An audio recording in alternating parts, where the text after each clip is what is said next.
بسم اللہ الرحمن الرحیم۔ السلام علیکم، آپ دیکھ رہے ہیں ٹی اکیڈمی، اور آج کی جو ہماری نیوز ہے وہ بہت زیادہ امپورٹنٹ ہے بچوں کے لیے۔ جو بچے ابھی پریشان ہیں کہ ہمارا جو کس رزلٹ کے بیس پر ہمارا کالج میں ایڈمیشن ہوگا، یہ ویڈیو خاص کر کے ان بچوں کے لیے ہے۔ انٹر سال اول کے داخلے 9ویں کے نتائج پر ہوں گے۔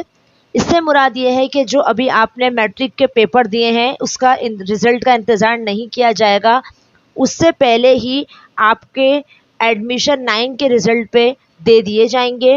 یہ داخلے عارضی یا عبوری ہوں گے اور میٹرک کا نتیجہ آنے پر اس کی توثیق ہو سکے گی۔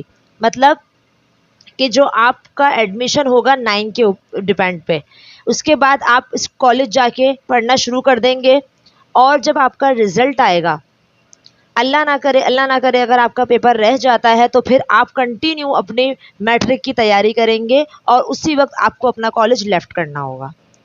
اس میں ہے آگے 1 اگست سے پورے سندھ کے کالجوں میں تعلیمی سرگرمیاں شروع ہو جائیں گی۔ مطلب 1 اگست سے جو ہے وہ تعلیمی سرگرمیاں شروع کر دی جائیں گی۔ ابھی آپ کے پاس کچھ ہی دن باقی ہیں ایڈمیشن کے لیے۔